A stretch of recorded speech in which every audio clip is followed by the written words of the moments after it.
94 A Brief History of Modern India. 594. Chapter 30. Development of Education. Under Company rule. For the first 60 years of its dominion in India, the East India Company, a trading and profit-making concern, took no interest in the promotion of education. Some minor exceptions were efforts by individuals. The Calcutta Madrasa was established by Warren Hastings in 1781 for the study of Muslim law and related subjects. The Sanskrit College was established by Jonathan Duncan, the resident, at Banaras in 1791 for the study of Hindu law and philosophy. Fort William College was set up by Wellesley in 1800 for training of civil servants of the company in languages and customs of Indians, closed in 1802. The Calcutta Madrasa and the Sanskrit College were designed to provide a regular supply of qualified Indians to help the administration of law in the company's court, and the knowledge of classical languages and vernaculars was useful in correspondence with Indian states.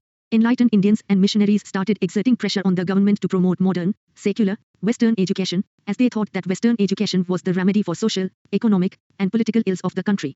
Missionaries thought that modern education, development of education 595, would destroy the faith of Indians in their own religions and they would take to Christianity. Serampore missionaries were, in particular, very enthusiastic about the spread of education. A humble beginning by Charter Act of 1813. The Charter Act of 1813 incorporated the principle of encouraging learned Indians and promoting knowledge of modern sciences in the country. The Act directed the company to sanction 1 lakh rupees annually for this purpose. However, even this petty amount was not made available till 1823, mainly because of the controversy raised on the question of the direction that this expenditure should take. Meanwhile, efforts of enlightened Indians such as Raja Rammohan Roy bore fruit and a grant was sanctioned for Calcutta College set up in 1817 by educated Bengalis, imparting English education in Western humanities and sciences. The government also set up 3 Sanskrit colleges at Calcutta, Delhi, and Agra. Orientalist-Anglicist controversy within the General Committee on Public Instruction. The Anglicists argued that the government spending on education should be exclusively for modern studies. The Orientalists said while Western sciences and literature should be taught to prepare students to take up jobs, emphasis should be placed on expansion of traditional Indian learning. Even the Anglicists were divided over the question of medium of instruction. One faction was for English language as the medium, while the other faction was for Indian languages, vernaculars, for the purpose. Unfortunately, there was a great deal of confusion over English and vernacular languages as media of instruction and as objects of study. Lord Macaulay's Minute, 1835, the famous Lord Macaulay's Minute settled the row in favor of Anglicists. The limited government resources were to be devoted to teaching of Western sciences and literature. 596 A Brief History of Modern India. Through the medium of English language alone, Lord Macaulay held the view that Indian learning was inferior to European learning, which was true as far as physical and social sciences in the contemporary stage were concerned. The government soon made English as the medium of instruction in its schools and colleges and opened a few English schools and colleges instead of a large number of elementary schools, thus neglecting mass education. The British planned to educate a small section of upper and middle classes, thus creating a class, Indian in blood and colour but English in tastes, in opinions, in morals and in intellect, who would act as interpreters between the government and masses and would enrich the vernaculars by which knowledge of Western sciences and literature would reach the masses. This was called the downward filtration theory. Modern ideas, if not education, did filter down to the masses, though not in a form desired by the rulers, but through political parties, press, pamphlets, public platforms, etc. Modern education only helped this process by making available the basic literature on physical and social sciences to nationalists, thus stimulating their capacity to make social analysis. Otherwise the content, structure, and curricula of modern education served colonial interests. Efforts of James Thomson, Lieutenant Governor of NW Provinces, 1843-53, developed a comprehensive scheme of village education through the medium of vernacular languages. In these village schools, useful subjects such as mensuration and agriculture sciences were taught. The purpose was to train personnel for the newly set up Revenue and Public Works Department. Wood's Dispatch, 1854. In 1854, Charles Wood prepared a dispatch on an educational system for India. Considered the Magna Carta of English education in India, this document was the first comprehensive plan for the spread of education in India. It asked the government of India to assume responsibility for education of the masses, thus repudiating the downward filtration theory, at least on paper. Development of education 597. 2. It systematized the hierarchy from vernacular primary schools in villages at bottom, followed by Anglo-vernacular high schools and an affiliated college at the district level, and affiliating universities in the presidency towns of Calcutta, Bombay, and Madras. 3. It recommended English as the medium of instruction for higher studies and vernaculars at school level. 4. It laid stress on female and vocational education, and on teachers' training. 5. It laid down that the education imparted in government institutions should be secular. 6. It recommended a system of grants in it to encourage private enterprise. Developments in 1857 universities at Calcutta, Bombay, and Madras were set up, and later, departments of education were set up in all provinces. The Bethune School, founded by J.E.D. Bethune at Calcutta, 1849, was the first fruit of a powerful movement for education of women which arose in 1840s and 1850s. Bethune was the president of the Council of Education. Mostly due to Bethune's efforts, girls' schools were set up on a sound footing and brought under government's grants in aid and inspection system. An agriculture institute at Pusa, Bihar, and an engineering institute at Roorkee were started. The ideals and methods of Wood's dispatch dominated the field for 5 decades, which saw rapid westernization of education system in India, with educational institutions run by European headmasters and principals. Missionary enterprises played their own part. Gradually, private Indian effort appeared in the field. After the Crown takeover, Hunter Education Commission, 188-83, earlier schemes had neglected primary and secondary education. When education was shifted to provinces in 1870, primary and secondary education further suffered because the provinces already had limited resources at their disposal. In 1882, the government appointed a commission under the chairmanship of W. W. Hunter to review the progress of 598. A brief history of modern India. Education in the country since the dispatch of 1854. The Hunter Commission mostly confined its recommendations to primary and secondary education. The Commission, emphasized that states' special care is required for extension and improvement of primary education, and that primary education should be imparted through vernacular. 2. Recommended transfer of control of primary education to newly set up district and municipal boards. 3. Recommended that secondary, high school, education should have 2 divisions, literary, leading up to university vocational, for commercial careers. 4. Drew attention to inadequate facilities for female education, especially outside presidency towns, and made recommendations for its spread. The next 2 decades saw rapid growth and expansion of secondary and collegiate education with the participation of Indians. Also, more teaching-cum-examining universities were set up like the Punjab University, 1882, and the Allahabad University, 1887. Indian Universities Act, 1904. The dawn of 20th century saw political unrest. The official view was that under private management the quality of education had deteriorated and educational institutions acted as factories producing political revolutionaries. Nationalists accepted the decline in quality but accused the government of not doing anything to eradicate illiteracy. In 1902, Raleigh Commission was set up to go into conditions and prospects of universities in India and to suggest measures for improvement in their constitution and working. The commission precluded from reporting on primary or secondary education. Based on its recommendations, the Indian Universities Act was passed in 1904. As per the Act, universities were to give more attention to study and research. 2. The number of fellows of a university and their period in office were reduced, and most fellows were to be nominated by the government. Development of Education 599. 3. Government was to have powers to veto universities' Senate regulations and could amend these regulations or pass regulations on its own. 4. Conditions were to be made stricter for affiliation of private colleges, and 5 lakh rupees were to be sanctioned per annum for 5 years for improvement of higher education and universities. Curzon justified greater control over universities in the name of quality and efficiency, but actually sought to restrict education and to discipline the educated towards loyalty to the government. The nationalists saw in it an attempt to strengthen imperialism and to sabotage nationalist feelings. Gokhale called it a retrograde measure. Government Resolution on Education Policy, 1913 in 1906, the progressive state of Baroda introduced compulsory primary education throughout its territories. National leaders urged the government to do so for British India.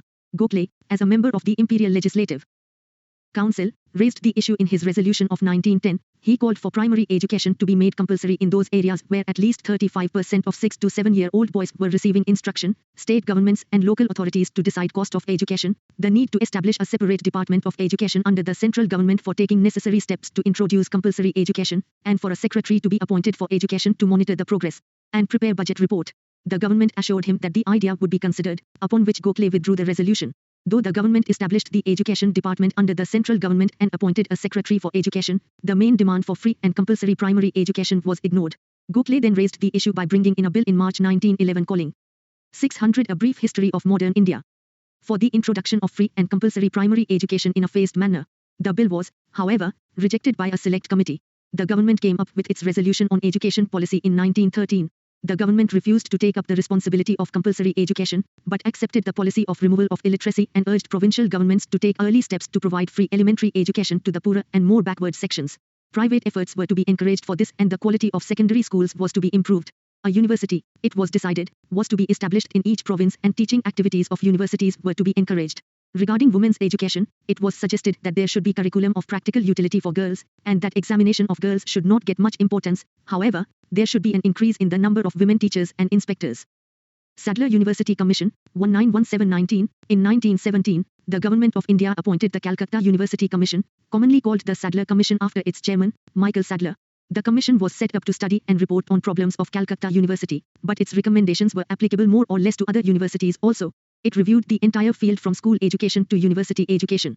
It held the view that for the improvement of university education, improvement of secondary education was a necessary precondition. Its observations were as follows. One school course should cover 12 years. Students should enter university after an intermediate stage, rather than matric, for a 3-year degree course in university. This was done to a. Prepare students for university stage, b. Relieve universities of a large number of below university standard students, and c. Provide collegiate education to those not planning to go through university stage. Development of Education 601. A separate board of secondary and intermediate education should be set up for administration and control of secondary and intermediate education. 2. There should be less rigidity in framing university regulations. 3. A university should function as a centralized, unitary residential teaching autonomous body, rather than as scattered, affiliated colleges. 4. Female education, applied scientific and technological education, teachers' training, including those for professional and vocational colleges, should be extended. In 1920, the government recommended the Sadler Report to the provincial governments. The Sadler Commission recommendations had a great influence on the development of education in the next few decades.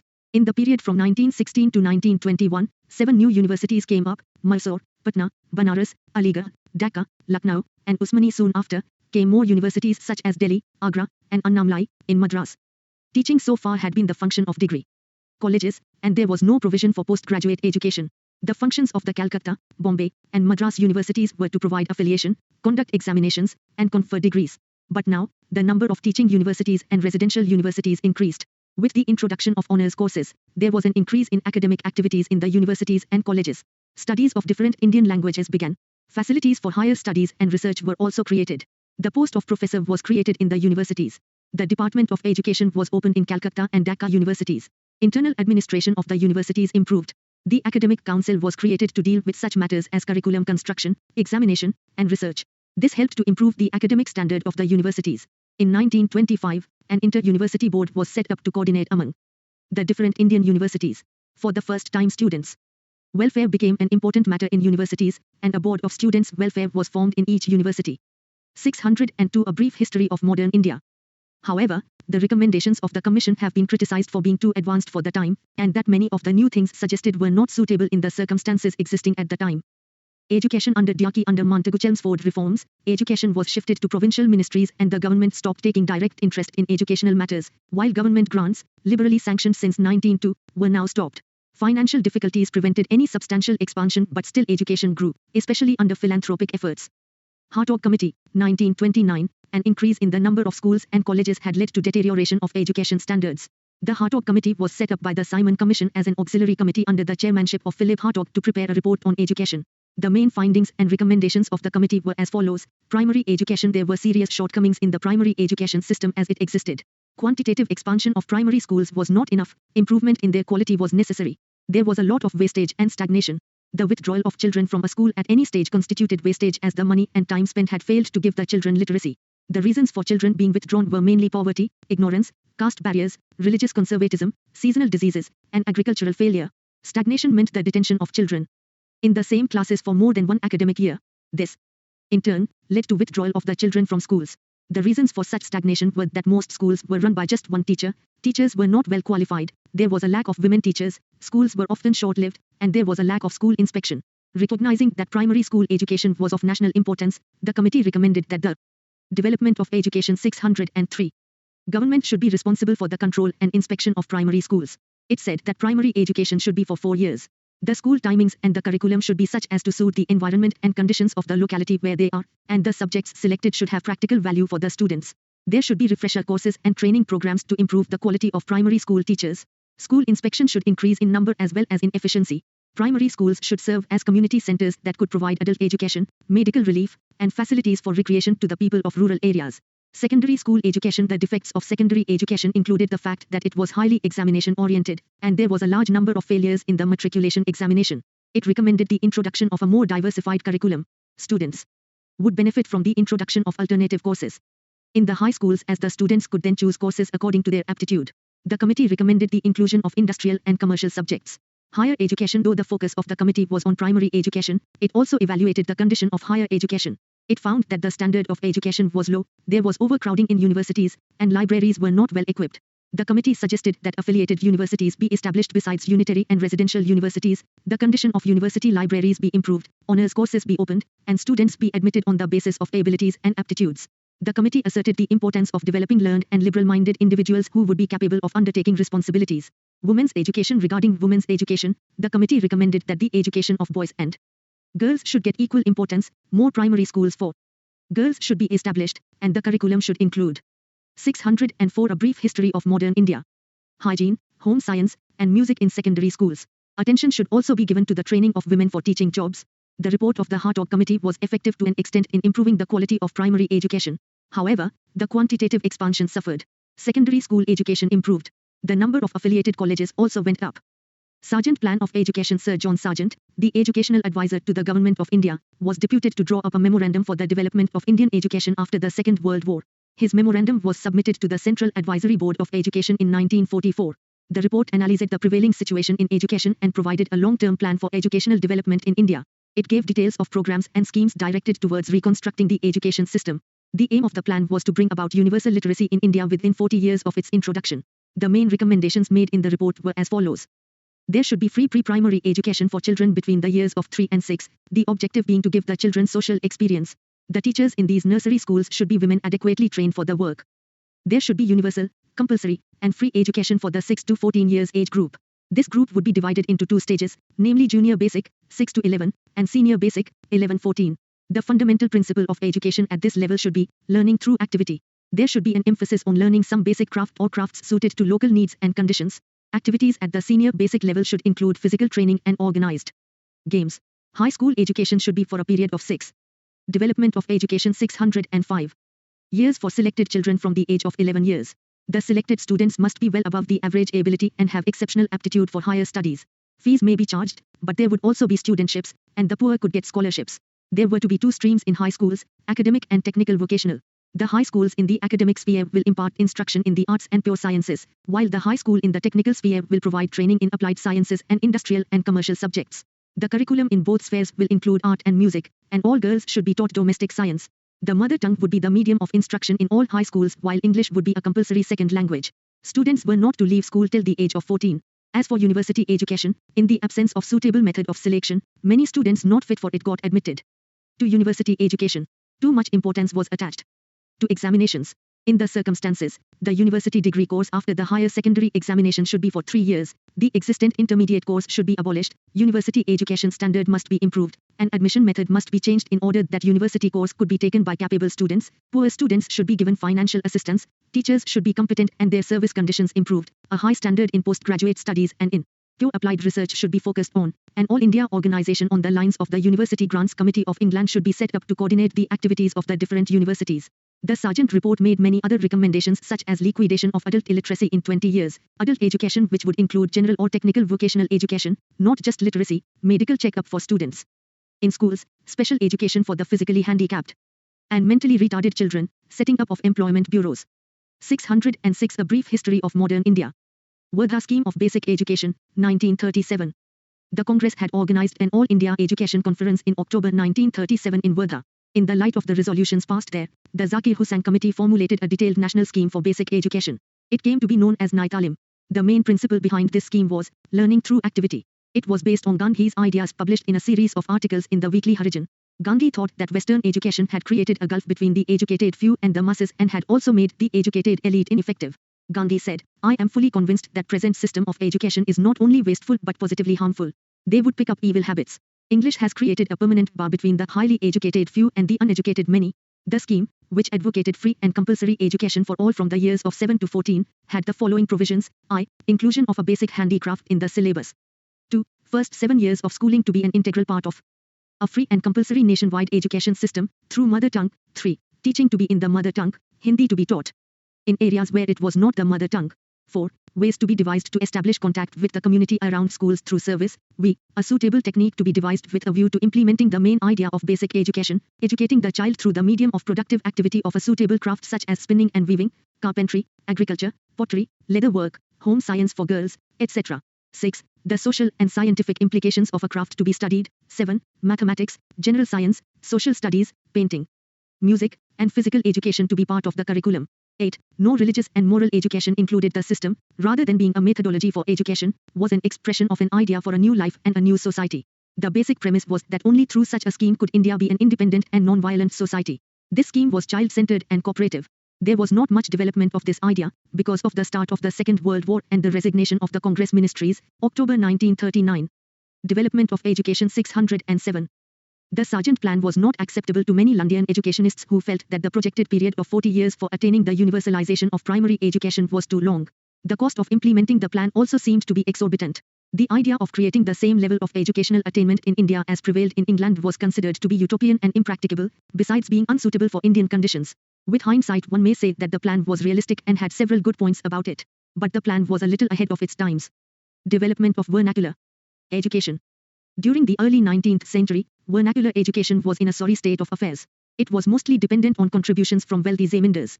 1835, 1836, 1838, William Adams reports on vernacular education in Bengal and Bihar pointed out defects in the system of vernacular education.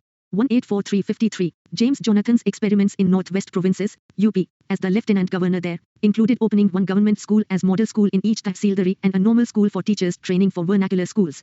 1853, in a famous minute, Lord Dalhousie expressed strong opinion in favor of vernacular education.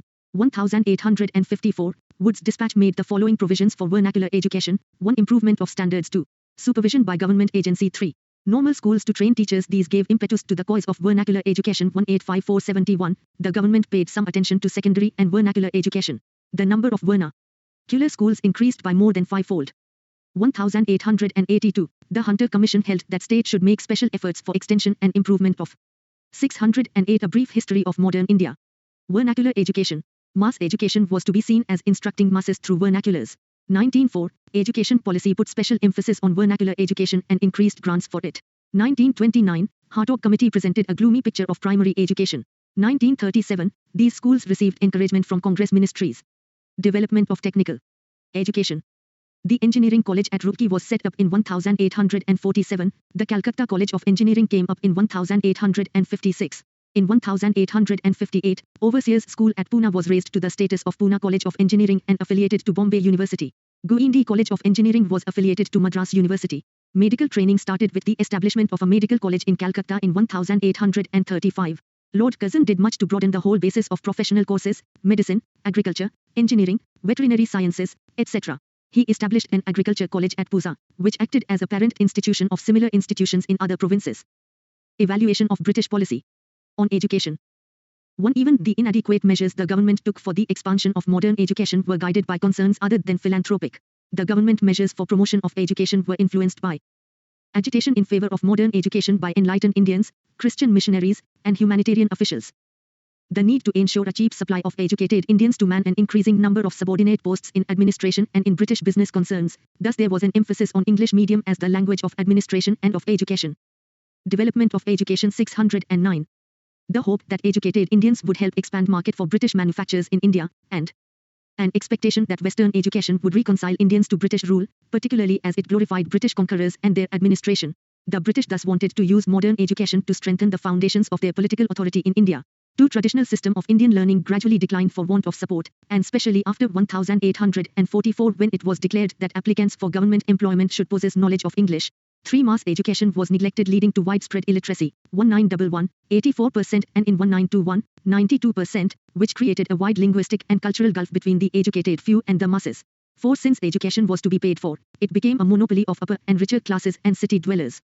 5. There was an almost total neglect of women's education because, the government did not want to arouse wrath of orthodox sections, and 2. It had no immediate utility for the colonial rule.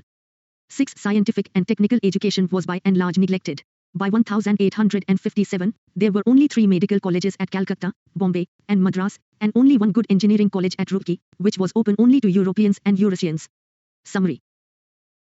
Steps taken under company rule, various colleges established, under Charter Act of 1813, Orientalist Anglican controversy, Macaulay's Minute, efforts of Thomson, Wood's dispatch of 1854 after the Crown took over, Hunter Education Commission, Indian Universities Act of 1904, Government Resolution on Education Policy 1913, Sadler University Commission 1917-19, Education under Diaki, Hartog Committee 1929, Wardha Scheme, Sargent Plan 1944, Development of vernacular education. Development of technical education. Evaluation of British policy. 610 A brief history of modern India. 610. Chapter 31.